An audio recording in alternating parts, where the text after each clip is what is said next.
The worst people often look like they're winning, but life doesn't settle debts in public. It collects in silence. Stoics don't chase revenge, they observe, because while you're healing in peace, karma is already working, and it never misses. I know, it feels unfair sometimes. You gave your all. You loved honestly. You stayed loyal in rooms where your name was being dragged, and somehow the ones who lied, ghosted and betrayed seemed to be thriving, smiling, glowing, winning. But deep down, something doesn't add up, right? That's because what you're seeing is a mask, and karma isn't interested in masks. It's interested in truth. This video isn't about bitterness. It's about clarity. It's about knowing what's really going on behind the scenes when someone walks away from something real and pretends it never mattered. It's about the signs, the quiet, powerful ones, that someone is already dealing with the consequences of how they treated you. Not in front of a crowd, but in the silence of their own life. The same silence that Stoic thinkers like Marcus Aurelius taught us to seek, not as weakness, but as wisdom. Because in that silence, the truth always speaks the loudest. If you value content like this, content that brings real healing, perspective, and power into your life, there's just one simple, free favor I'll ask. Hit that subscribe button. That way, you won't miss a single drop of this insight we're building together. Let's get into it. Sign 1. The fake glow-up. They say healing is quiet, but scroll through your feed for 5 minutes, and it seems like everyone's shouting about their new chapter. The very people who once lied to your face, dismissed your worth, or left without closure, they're the loudest ones online. Every post feels curated. Every smile looks rehearsed. You see sunsets, smoothie bowls, spa days, and captions stuffed with words like peace, growth, and divine timing. And at first glance, it might get to you. It might make you question everything. Were they always this happy? Did they really just move on like that? Was I the only one hurting? But let's slow it down and be real. Because real peace doesn't need a press release. Real growth doesn't need a filter or a hashtag. The truth is, when someone's genuinely at peace, they don't feel the urge to prove it to anyone. They're not performing for the algorithm. They're just living, quietly, fully, inwardly. That's something Stoics understood centuries ago. Marcus Aurelius wrote, "Waste no more time arguing what a good man should be. Be one." In other words, if you're healed, you live like it. You don't need to convince the world, you embody it. But the ones who wronged you, the ones who caused real damage, they're the ones launching a full-on PR campaign right after the fallout. And why? Because something inside them is unsettled. That constant posting, that need to show how happy and unbothered they are, that's not strength, that's overcompensation.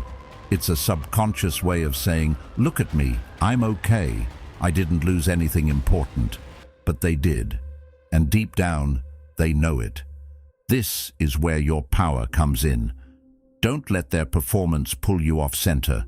Don't compare your quiet healing to their loud pretending. Remember, the louder someone screams, "I'm fine," the more they're likely not. Peace doesn't make noise, insecurity does.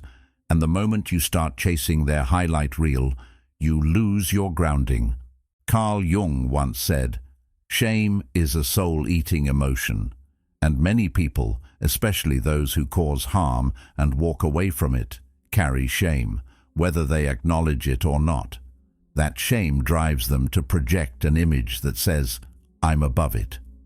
But shame, like karma, is quiet. It lingers in the stillness, in the moments no one sees, and no amount of social media can drown it out. It's tempting to scroll and analyze every post. It's tempting to wonder if they've really changed, if they've upgraded, if they ever felt remorse. But don't give your peace away to a projection. Plato taught that the greatest victory is over oneself. Let that guide you.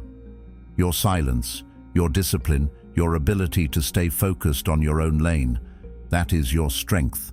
That's the Stoic way. Not to react, not to clap back, but to rise in quiet power. You don't need to prove you're healing. You don't need to explain that you're okay. Your presence, how you carry yourself, how you treat others, how deeply you move through the world, that says more than any quote ever will. Aristotle believed that we are what we repeatedly do. If you move with integrity, with self-respect, and with consistency, you don't need to prove a thing. You become the proof. So let them post, let them pretend, let them curate a version of reality that makes them feel less hollow. That's their business. But you stay grounded, stay intentional, stay still, even when the world is loud. Because in that stillness, you grow, and nothing is louder than a healed soul that doesn't flinch when it sees the person who once broke it trying to act like they didn't. And one last thing, don't confuse their spotlight with success. Socrates said, "The unexamined life is not worth living." Most people avoid reflection. They fill their time with noise, distraction, and image management. But not you. You've looked within. You've sat with your pain. You've done the hard inner work that no filter can fake. So the next time you see their posts, the next time you catch yourself scrolling and wondering, pause, breathe, remind yourself, peace doesn't post, it lives, and you're living it, in silence, with strength. That's not weakness, that's growth, that's real evolution. Keep going. Let them market the fantasy while you build the reality. Sign 2. Quiet losses they can't explain. Life doesn't always explode when someone does wrong. Sometimes it just quietly unravels, not with flames, but with empty spaces. A friend who used to laugh with them stops replying. A job interview they felt good about never follows up. Their new relationship, the one they couldn't wait to post about, suddenly starts feeling hollow, like they're holding hands with a stranger who doesn't see them, and the confusion begins to rise. On the outside, everything looks fine, but something feels off, and they don't know why. But you do, because when you mistreat someone who showed up with an open heart, life doesn't always strike back in fury. It corrects, like nature restoring balance. It subtracts. The very things they once took for granted, your patience, your loyalty, the emotional depth you offered without keeping score, are no longer available. Gone. And it's not just the absence of you, it's the absence of who they were when they had you. Carl Jung once said, "The most terrifying thing is to accept oneself completely." And for people who've betrayed something real, that's the hard part. Looking in the mirror and realizing they pushed away someone who only ever wanted to see them grow. And the more they avoid that truth, the more life reflects it back. Not as punishment, as awareness. At first, they don't notice it. The subtraction is subtle. A missed call here, a project falling through there. They chalk it up to bad timing or bad luck. But over time, the pattern becomes obvious. The connections they once had don't hold. The excitement they felt fades faster. They try to replace you with new friends, new lovers, new distractions, but it doesn't stick. Why? Because you weren't a placeholder. You were peace. You were presence. You were the grounding energy they didn't know they needed until it disappeared. Stoic philosophy teaches us that our role is not to control what happens to others, but to master ourselves. Epictetus wrote, "It's not what happens to you, but how you react to it that matters." And while they react with confusion, with a desperate search for new stimulation, you remain still, unshaken, because you know what they lost, even if they're just starting to sense it. Their world begins to feel unfamiliar. The emotional safety they felt with you, the one they never thanked you for, has vanished. And now they look around and realize that the people they surround themselves with aren't deep. They're fun, maybe. They're shiny, exciting, momentarily entertaining. But they're not safe. They don't listen like you did. They don't understand their silence. They don't notice the small shifts in mood. And that lack of connection starts to wear on them. Plato once said, "We can forgive a child who is afraid of the dark. The real tragedy of life is when men are afraid of the light." And that's what this is. A fear of light, a fear of clarity. Because clarity means facing the fact that they had something pure, something real, and they threw it away like it was replaceable. But you weren't just another person. You were home. And now, no matter how many places they run to, no matter how many people they cling to, they can't find that same feeling. Because you weren't just offering attention, you were offering energy. Sacred energy. The kind that can't be faked or replicated. The kind that doesn't come around twice. The Stoics believed in alignment with nature, with truth, with integrity. Marcus Aurelius wrote, "If it is not right, do not do it. If it is not true, do not say it." When someone violates that inner truth, when they deceive, dismiss, or betray, they don't just damage the other person, they damage themselves. They separate from their own moral compass, and that disconnection becomes the root of their restlessness. So now their wins feel shallow, their victories taste bland. Even when life seems to offer them good things, there's an emptiness under the surface, because nothing feels whole when you're disconnected from who you were meant to be. And that version of themselves, the version that had access to your presence, your care, your forgiveness, is gone. And no amount of surface-level joy can replace it. Aristotle once said, "What is a friend? A single soul dwelling in two bodies." And what they lost wasn't just a partner or a friend or a lover.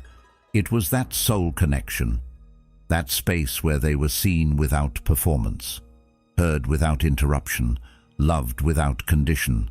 And now they know they won't find that again. Not easily, maybe not ever.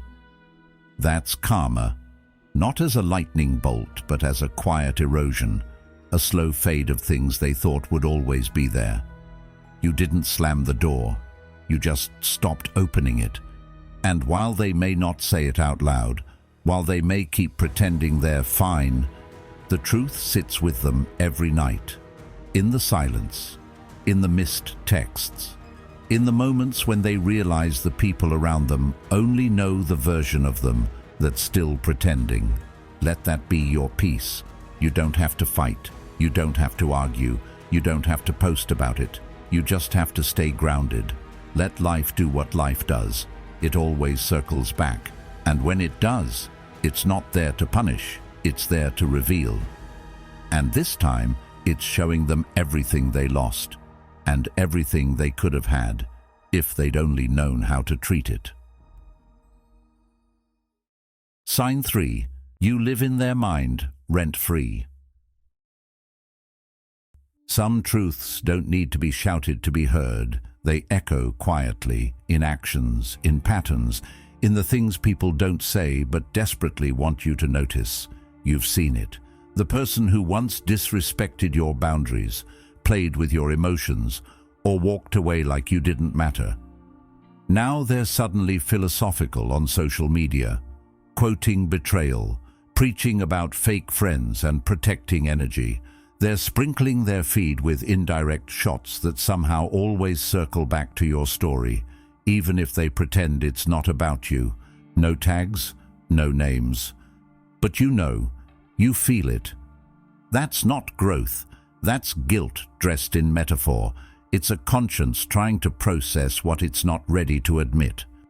Carl Jung said, "Until you make the unconscious conscious, it will direct your life and you will call it fate." And that's exactly what's happening here. They can't bring themselves to face the truth head-on, so they dance around it. They talk in riddles, post vague wisdom, and hope the right person, you, sees it. And here's where it gets real. People who are truly at peace don't throw digital tantrums wrapped in quotes. They don't need to perform healing. Real healing is quiet. It shows up in how you treat people, not in what you type on a screen. It's lived, not staged. That's something the Stoics understood deeply. Epictetus taught that we should live in such a way that if someone spoke ill of us, no one would believe it. That kind of character doesn't need hashtags, it needs presence. But what's happening here isn't presence, it's obsession.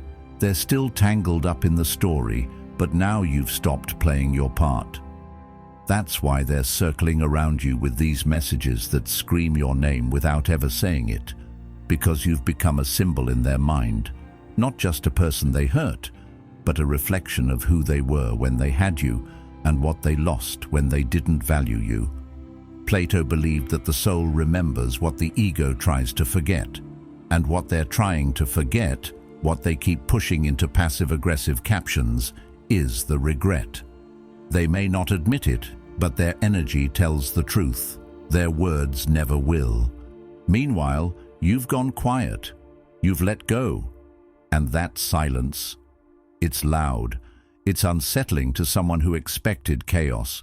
They wanted a reaction, an argument, some kind of response to confirm that they still had emotional access to you. But you didn't give it to them. That's not weakness. That's mastery. Marcus Aurelius wrote, "The best revenge is to be unlike him who performed the injury." You've become that revenge, not through spite, but through growth.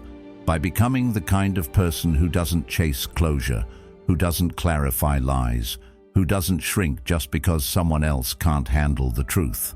So let them post. Let them twist the narrative to feel better about themselves.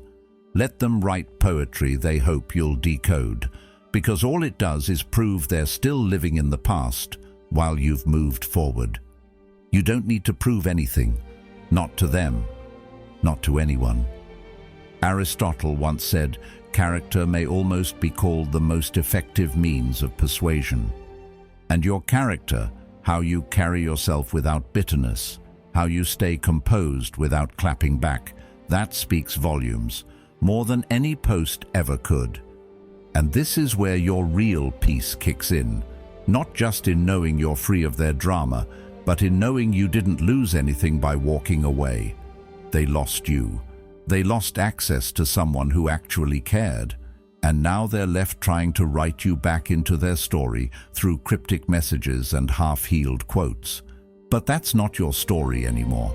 You're not a character in their play. You're the author of your own piece. So stay silent, stay still, because your silence has become their mirror. And the longer they stare into it, the more they're forced to see themselves, not the version they present to the world, but the truth behind the filtered image. That's not cruelty, that's karma. And the beautiful part? You didn't have to lift a finger. Sign 4. They can't trust anyone now. There's a strange thing that happens to people after they damage someone who truly cared for them. At first, they act like it's nothing. They brush it off, laugh it off, move on fast, almost too fast. They say things like, "You're too emotional," or "You're too sensitive," like your ability to feel deeply was some kind of flaw. But give it time and watch closely. That same person who once mocked your vulnerability starts moving through life with a kind of quiet suspicion. They don't trust anyone. Their friend group shrinks. Their smiles tighten. And their relationships, they all start feeling unsafe. You see, something shifted. But it didn't happen on the outside. It happened internally, like a fracture in the foundation. Because when you betray someone who was good to you, you don't just lose them, you lose your ability to trust what's good. You can't recognize pure intentions anymore without wondering if there's a catch. Carl Jung explained this perfectly when he said, "Knowing your own darkness is the best method for dealing with the darkness of other people. And when you've crossed a line you never thought you would, your mind doesn't forget. It starts projecting that same darkness onto everyone else. So now every kind gesture feels suspicious. Every compliment comes with a side of doubt. They start assuming that everyone will lie the way they lied, ghost the way they ghosted, manipulate the way they did. Why? Because deep down, they know what people are capable of, because they've seen it in themselves." This is one of karma's quietest punishments. It doesn't always show up in chaos or conflict. Sometimes it just shows up in the way your inner world begins to erode. Slowly, subtly, like water wearing down stone. What was once a confident stride becomes guarded. What was once laughter becomes calculation. And before they even realize it, they're building walls not to keep people out, but to keep their guilt from seeping through. Aristotle once said, "Knowing yourself is the beginning of all wisdom." But most people run from that knowing. They distract themselves with noise, with new faces, with busy schedules. Anything to avoid sitting still with the truth of what they've done. But the truth doesn't go away. It waits, and eventually it shows up in the form of self-doubt. That lingering voice in the back of their mind that whispers, "What if I'm the problem?" And the longer they avoid that voice, the louder it becomes. This is what Stoicism prepares you for, not just outer challenges, but inner clarity. Marcus Aurelius wrote, "The soul becomes dyed with the color of its thoughts." When your thoughts are filled with shame, regret, and paranoia, your whole world starts to reflect it. And you can try to act strong. You can pretend to be detached. But if your inner world is cracking, eventually it shows. So they stop opening up. They stop sharing. They stop believing in love. Because love requires trust, and trust requires integrity. And once you've betrayed someone real, it's hard to see yourself as someone worthy of receiving something real in return. Plato spoke of the divided soul, how we're often at war within ourselves, torn between reason, spirit, and desire. The person who wronged you is living in that war now. And they may not admit it, but it shows in the way they isolate themselves, in the way they flinch at emotional intimacy, in the way they expect every good thing to go bad. Because in their mind, they're just waiting for karma to come back around. They think, if I could hurt someone like that, someone else could hurt me just as easily. That's not protection, that's paranoia. You, on the other hand, have evolved, not by building walls, but by setting boundaries, not by mistrusting everyone, but by trusting yourself more. You've walked through the fire and came out stronger, not colder, and that's what sets you apart. Stoicism teaches us not to react to every feeling, but to observe it, to understand it, and to act from a place of principle, not pain. Epictetus said, "No man is free who is not master of himself." That's your freedom, your ability to feel without being ruled by those feelings. But them? They're stuck in their own fear, stuck in their own guilt, stuck in a loop of expecting betrayal even when it's not there, because they've mistaken punishment for protection. They think pulling away keeps them safe, when in reality it just keeps them lonely. This is how karma works, not always with storms, but sometimes with silence, with the slow loss of peace, with the inability to rest, even in quiet rooms, with the loss of self-trust. Because when you hurt someone who only ever wanted to see you grow, you don't just lose them, you lose the parts of yourself that were open, kind, and free. So let them drift, let them doubt, let them rebuild their walls, but don't follow them back into that mindset. You've come too far to start shrinking now. Keep standing in your truth. Keep showing up for yourself. And remember, your emotional depth was never the problem. It was the mirror that revealed what they couldn't face in themselves. Socrates once said, "To know thyself is the beginning of wisdom." And when someone walks away from wisdom, all that's left is confusion, within them, around them, and eventually reflected back at them. That's the real cost of betrayal, not the moment of walking away, but everything that follows when the noise fades and the self is left behind, unanswered. Sign 5. Life sends them their own reflection. There's a certain kind of lesson that life doesn't deliver in words, but in reflection. It doesn't arrive with warnings or bright neon signs. It shows up in the form of another person, someone who enters their life and at first feels like everything they thought they deserved. Beautiful, magnetic, enchanting. The chemistry is electric. The connection feels intense. But then the shift begins, slowly, quietly. The texts take longer to come. The warmth disappears. Vulnerability is mocked. Love becomes a game. And suddenly, they're the ones left confused, hurt, and overthinking every little interaction. Sound familiar? That's not coincidence. That's karma in its most poetic form. Because karma, when it truly wants to teach, doesn't shout. It mirrors. It brings someone into their world who behaves just like they did, not to punish them, but to reflect them. Carl Jung said, "Everything that irritates us about others can lead us to an understanding of ourselves." And when the reflection starts to sting, when the treatment starts to look a little too familiar, that's when the understanding begins, whether they want it or not. They used to mock your sensitivity, call you too emotional, say you were overthinking it.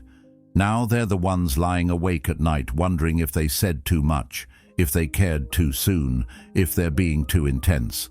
They used to roll their eyes at your honesty. Now they're craving honesty and getting indifference. That's not heartbreak. That's a shift in perspective. That's the same pain they caused, coming back not as revenge, but as education. The Stoics believed in living according to nature, and nature has a beautiful way of creating balance. Marcus Aurelius wrote, "The universe is change. Our life is what our thoughts make it." They thought they could act without consequence, that they could mistreat someone who loved them deeply and keep moving forward untouched. But life has a rhythm, a pulse, and when you break that rhythm by betraying what's real, it eventually catches up. Not because the world is cruel, but because it's fair. Now, they find themselves chasing something that keeps slipping away. Someone who gives just enough to keep them hooked, but never enough to feel safe. They post things hoping for a reaction, and they get silence. They open up, and they get mocked. They beg for clarity, and they're met with confusion, and that inner panic, that emotional whiplash, that's the exact experience they once handed to you. Plato once said, "Justice in the life and conduct of the state is possible only as first it resides in the hearts and souls of the citizens." And justice on the personal level works the same way. You don't always see it in public, you don't always get a front row seat, but it always arrives internally, subtly, relentlessly. You may never hear them admit it. They might never say, "I did this to someone once," but they'll feel it.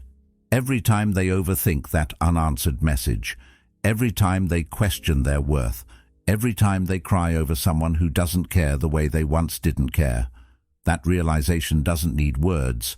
It lives in their silence. And here's the truth. They're not being punished. They're being shown. Life isn't out to get them. It's simply returning the energy they once put into the world. Socrates believed that the unexamined life isn't worth living. But not everyone has the courage to examine themselves until the mirror is too clear to ignore. And that's what this karmic connection is. A mirror. They wanted to believe they were untouchable, that they could hurt you and walk away unscathed. But pain has a way of circling back, not to harm, but to teach, not to destroy, but to awaken. This isn't about revenge. This is about understanding. And for the first time, they're beginning to understand you. Because no matter how much they try to control the narrative, they can't control the feeling, the ache, the emptiness, the sense that something real was lost, that they were the reason it was lost. And now, no matter how many distractions they chase, there's a part of them that won't stop comparing every new connection to what they once had and didn't protect. Aristotle wrote, "We are what we repeatedly do. Excellence, then, is not an act, but a habit. And if mistreatment becomes a habit, life has a habit of delivering that same energy back. Eventually, it becomes undeniable. They aren't just being hurt, they're being reflected. And when they look into the eyes of someone who treats them like they treated you, there's nowhere left to hide. So let them meet their match. Let them taste the confusion they once served. Let them sit in the silence that used to echo in your heart. Because that's not punishment, that's the process. And if they choose to grow from it, great. If they don't, that's their path to walk. Yours? Yours is already miles ahead, clearer, lighter, and finally free from the burden of being the one who always had to feel too much. Let karma finish what it started. Quietly, truthfully, completely. Sometimes the loudest justice is the one no one hears but them. You don't need to chase closure. You are the closure. Let life do what life does. And you, keep your peace sacred. If this spoke to something you felt but couldn't put into words, there's another video waiting for you on screen that might be exactly what you need next. Thank you for walking this path with us, here at Stoic Journal, where healing isn't loud, but it's always real. Until next time, stay grounded, stay still, and let your growth do the talking.